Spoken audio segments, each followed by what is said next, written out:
और उधर नैमिषारण्य क्षेत्र में सूत जी महाराज सोनकारी 88,000 ऋषियों को एक कथा सुना रहे हैं। तो हम भी भगवान की इस कथा को सुने और अपने जीवन को धन्य करें।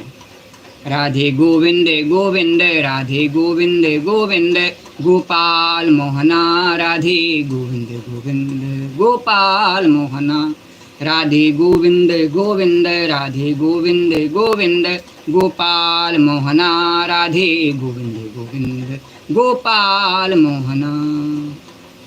बोलिए राधा चरणदास जी महाराज की जय। गुरु जी श्री विठलेश जी महाराज की जय। जय जय श्री राधे।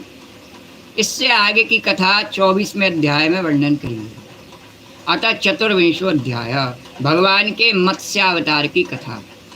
राजोवाच भगवत् श्रोतुमिच्छामि हरेरद्भुत कर्मणा अवतारा कथा माध्यम माया मत्स्य विडम्बनम् अवतारा कथा माध्यम माया मत्स्य विडम्बनम् यदर्थम् अर्धारूपम् मास्यं लोकजुगुप्सितं तम प्रकृति दुर्मर्शं कर्मग्रस्ता इवीश्वरः तम प्रकृति दुर्मर्शं कर्मग्रस्ता इवीश्वरा। एतन्नो भगवान् सर्वं यथावद् वक्तुमर्हसि उत्तम श्लोक चरितं सर्वलोका सुखावहम् उत्तम श्लोक चरितं सर्वलोका सुखावहम्।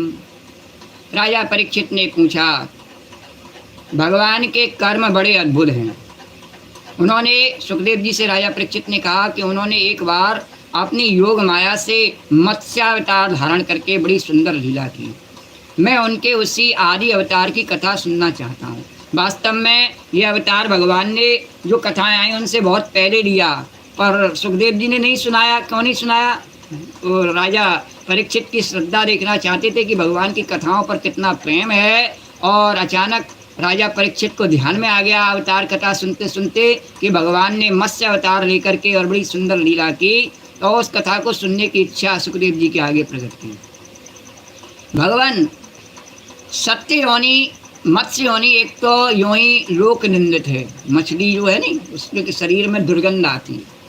दूसरे तमोगुणी और असही है, परतंत्रता से युक्त भी है। और तमोगुण भी है, मछली क्या खाती है? कीड़े खाती है, तमोगुणी है।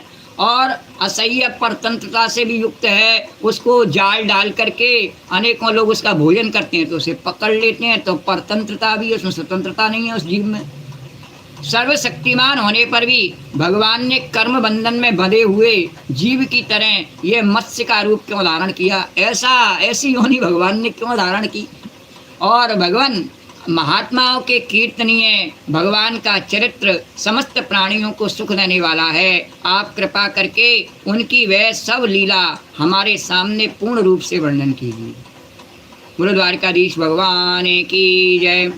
बोले भगवान चाहे मछली का रूप धरें चाहे कछुए का रूप धरें, और उनकी लीला हमेशा बड़ी लोकहित की और सबका मंगल करने वाली बड़ी सुंदर लीलाएं होती हैं। सूतवाच इत्युक्तो विष्णुरातेन भगवान बादरायणी उवाच चरितं विष्णोर्मत्स्यरूपेण यत्कृतं। सूत जी कहते हैं, सोनकादि ऋषियों, जब राजा परीक्षित ने भगवान श्री सुखदेव जी से यह प्रश्न किया तब उन्होंने विष्णु भगवान का वह चरित्र जो उन्होंने मत्स्यावतार धारण करके किया था वर्णन करने लगे। श्री शुकवाच गोविप्रासुर साधूनां छंदसामपि चेश्वरः गोविप्रासुर साधूनां छंदसामपि चेश्वरः रक्षम् इच्छंस्तनूर्धत्ते धर्मस्यार्थस्य चैव हि रक्षम् इच्छंस्तनूर्धत्ते धर्मस्यार्थस्य चैव हि। श्री सुखदेव जी कहते हैं, परीक्षित, यूँ तो भगवान सबके एकमात्र प्रभु हैं, भगवान तो सबके हैं और वही सबके मालिक हैं। फिर भी वे गौ ब्राह्मण देवता साधु वेद धर्म अर्थ की रक्षा के लिए शरीर धारण किया करते हैं। भगवान क्यों करते हैं इनकी रक्षा के लिए? क्योंकि ये भगवान के अनुकूल चलते हैं। कौन कौन?